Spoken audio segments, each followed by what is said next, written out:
Егер сіз өз бизнесіңізді ұйымдасқан түрде жүргізуді қаласаңыз, бухгалтерлік есеп жөнінде ойлағаныңыз абзал. Қазақстанда жеке кәсіпкерлер оны жүргізуге міндетті емес, бірақ бухгалтерияда бірнеше маңызды артықшылықтар бар.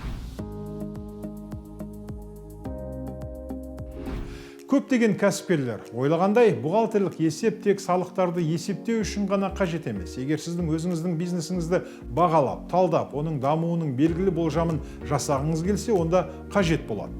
Бухгалтерлік есеп сонымен бірге сізге біреуге қарыздар болғаныңызды бақылауға, жалақыны есепке алуға, несиелерді бақылауға, әлеуетті инвесторларды тартуға көмектеседі.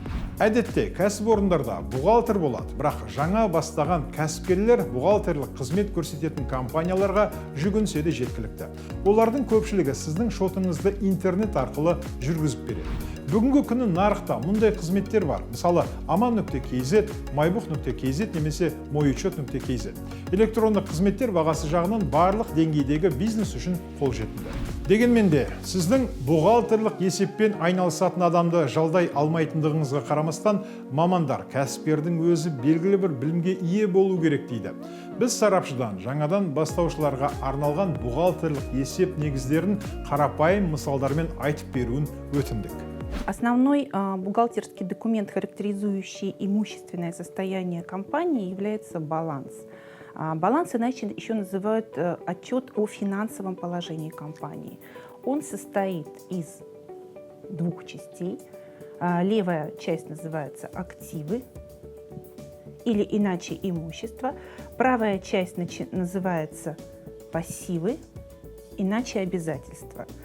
В активах отражается все, чем владеет компания. Это могут быть основные средства или внеоборотные активы. Это могут быть расчетный счет, деньги, дебиторская задолженность. Все активы, то имущество, которое мы можем легко или нелегко продать и превратить в деньги, называется активами. То, что является источником этих активов, оно находится с правой стороны баланса и называется пассивы. Пассивы делятся на два вида. Значит, собственный капитал – это те деньги, которые вносят собственники компании при образовании компании, и обязательства. Обязательства – это заемный капитал, иначе. То есть пассивы – это то, где деньги мы берем, и активы – это то, куда мы их вкладываем. Иначе это имущество, а это денежные средства, которые мы должны каким-то кредиторам или собственникам компании. Итак, создается компания, и собственники решают открыть компанию, и они вносят в уставный капитал. Собственный капитал у нас состоит из уставного капитала и нераспределенной прибыли. В уставный капитал они вносят, к примеру, 300 тысяч тенге. Значит, это те деньги, это источник формирования активов. Деньги поступают на расчетный счет. 300 тысяч. Что видно, да, из этих записей, что у нас есть деньги на расчетном счете, и компания, и это взносы собственников. Баланс 300 тысяч. Сейчас я продемонстрирую, как метод двойной записи будет менять наш баланс в зависимости от той или иной хозяйственной операции. К примеру, компания решает снять часть денег в свою кассу. Да? Значит, касса – это актив. Например, мы снимаем 100 тысяч плюс 100 тысяч. Мы деньги сняли с расчетного счета, следовательно, на расчетном счете у нас остается 200 тысяч. Баланс не меняется. Балансовое равенство остается неизменным. Далее, например, мы решили купить товар. У нас в активах появляется товар, и мы потратили на него 150 тысяч тенге с расчетного счета оплатив. У нас появляется 150 тысяч товар, и на расчетном счете деньги уменьшаются ровно на 150 тысяч, и денег остается у нас 50 тысяч. И если сложить все статьи, расчетный счет, кассу и товар, мы получим те же самые 300 тысяч. Но любая компания, занимающаяся бизнесом, она нацелена на получение дохода. Соответственно, эта компания приобретает товар для того, чтобы его продать. Компания решает товар продать. Естественно, она продает его с некой маржой, да, чтобы цель заработать прибыль. И продает она его, товар, купленный за 150 тысяч, она продает, к примеру, за 230 тысяч тенге. Значит, товар продан, 0, но у нас на расчетный счет поступает 230 тысяч тенге.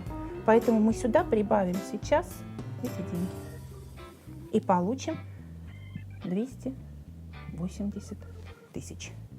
Если мы сложим, то сейчас валюта баланса у нас стала 380 тысяч, правильно? И у нас нет балансового равенства.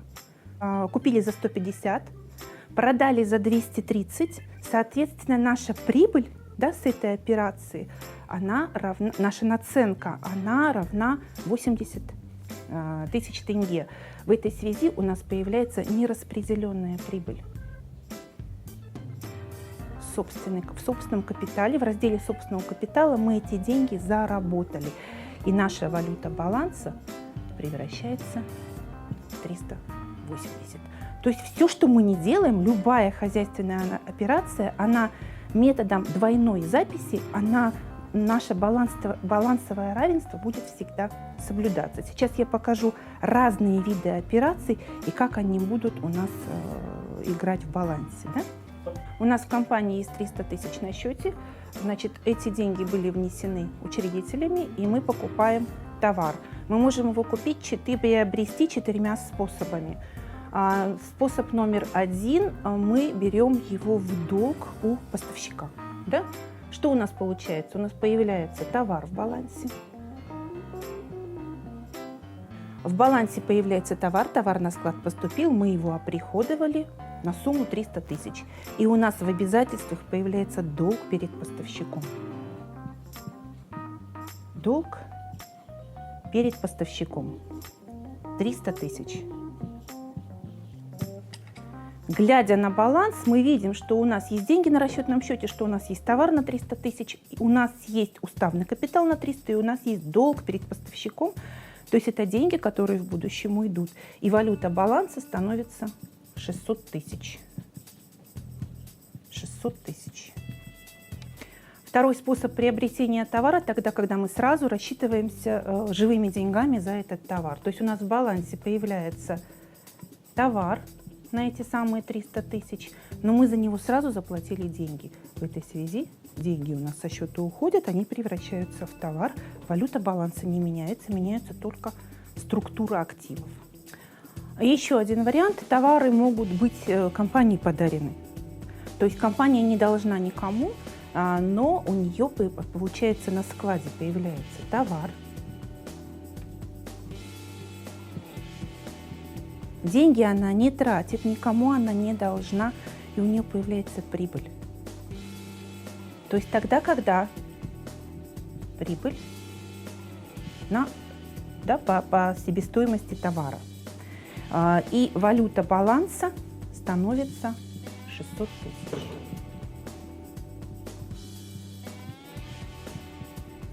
Что получается? Получается, что тогда, когда компания продаст этот товар, она никому не будет должна. Она его получила в дар, в подарок. И эта сумма сразу отражается в размере собственного капитала. Это собственность компании, она никому не должна. И четвертый вариант, как товары могут появиться в компании. Учредители вносят уставный капитал не денежными средствами, а теми самыми товарами. И тогда у нас уставный капитал те же 300, и у нас появляется товар на 300 тысяч. Валюта баланса. Это, кстати говоря, бухгалтерский термин. Не нужно путать с валютой денежных единиц. Валюта баланса – это итого активов, и итого обязательств, и собственный капитал. Это называется валюта баланса. То есть можно легко определить, знает человек бухгалтерский учет или не знает. Если вы спросите у человека, какова валюта баланса, если вам ответят, что это доллары, евро или тенге, значит, человек не понимает, о чем речь. Валюта баланса в данном случае 300 тысяч тенге. Немного о структуре баланса. Каким образом она выглядит? Значит, активы, как правило, структурируются на два вида. Внеоборотные активы – те, которые дорого стоят и служат больше, чем 1 год. Они называются основные средства. И это могут быть здания, сооружения, станки, оборудование, автомобили, мебель, оргтехника и так дальше. Да? И оборотные активы. Оборотные активы, само слово за себя говорит, что мы их используем в процессе своей деятельности, и они очень быстро оборачиваются. Прежде всего это деньги. Деньги в кассе, деньги на расчетном счете. Это товарно-материальные запасы, в которые входят товары, сырье, материалы, ГСМ, констовары и так дальше, то, что мы используем в своей ежедневной деятельности. Да? Здесь сюда также входит дебиторская задолженность. Дебиторская задолженность – это долги покупателей. То есть мы продали товар в кредит, и нам должны. Это то, что мы надеемся превратиться в деньги. Здесь фиксируются и записываются долги покупателей. Значит, что касается пассивов, обязательства делятся на долгосрочные и краткосрочные. Здесь все просто. Долгосрочные обязательства, краткосрочные обязательства. Долгосрочные обязательства – это обязательства свыше 1 года. Например, вы берете банковский займ на 5 лет. И часть 4 года будет в долгосрочных обязательствах показана, и в краткосрочных это задолженность компании на короткий период, до 12 месяцев. В краткосрочных обязательствах также могут быть долги перед сотрудниками, начислили заработную плату, и вы здесь увидите, сколько вы должны сотрудникам. Начислили налоги, и здесь вы увидите, сколько вы должны заплатить бюджету денег. Купили товар, долг перед поставщиком, все здесь. И вторая большая часть правой стороны баланса пассивов – это собственный капитал.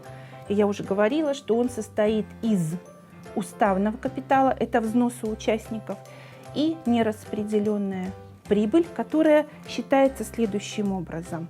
Доходы минус расходы. Доходы минус расходы. Мы всегда записываем любую хозяйственную операцию или иную методом двойной записи по 2 статьям.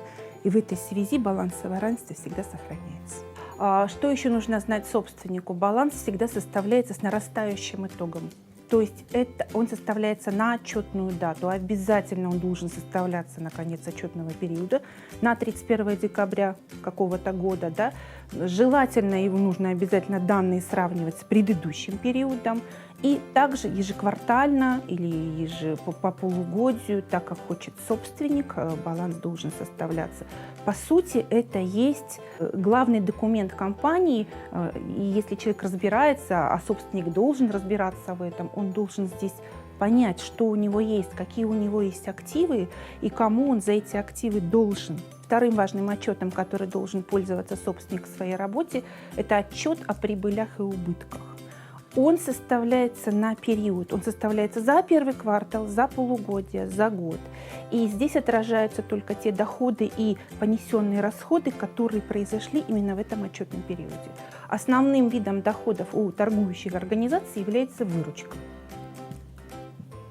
Выручка – это все денежные средства, которые мы получили, и тот товар, который мы продали, но за который деньги еще не получили, тоже здесь указывается. Отнимается от выручки себестоимость, то есть это та стоимость, за которую мы купили, может быть, были услуги по доставке и так дальше, отнимается себестоимость, и мы получаем валовую прибыль. Отнимаем наши коммерческие расходы, То есть это те расходы, которые связаны с продажами.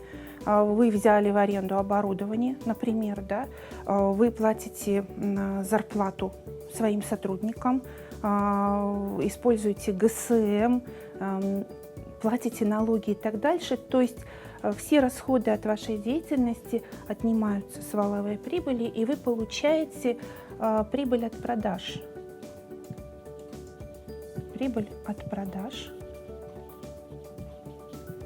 Далее отнимаются финансовые расходы, если вы брали кредит в банке. Отнимаются финансовые расходы. Вы получаете прибыль до налогообложения. Прибыль до налогообложения. Затем считаете корпоративный подоходный налог и получаете чистую прибыль после налогообложения. Прибыль после налогообложения, она переносится в баланс, в раздел собственного капитала, там, где мы указываем нераспределенную прибыль. То есть в балансе доходы и расходы не показываются, они учитываются и отражаются в отчете о прибылях и убытках. Егер сіз бухгалтерлік есепті толығырақ зерттегіңіз келсе, интернеттегі материалдарды қараңыз. Мысалы, бухучет.kz қызметтік есепке алу сервисі бар. Бұл сервистегі барлық материалдар тегін. Бухгалтерлік есеп арқылы сіз өз компанияңызды реттей аласыз. Ақшаның қайда кеткенін іздемейсіз. Кімге және қанша қарыз екеніңізді ойлап, басыңызды қатырмайсыз. Және сізге кім қарыз екенін есіңізге түсіріп жатпайсыз. Сонымен қатар, бухгалтерлік есеп туралы минималды білім сізге мүлік иесі ретінде өзіңіздің бухгалтеріңізді басқаруға мүмкіндік береді. Компанияларыңыздың балансы жылдан жылға арта берсін. Сау болыңыздар.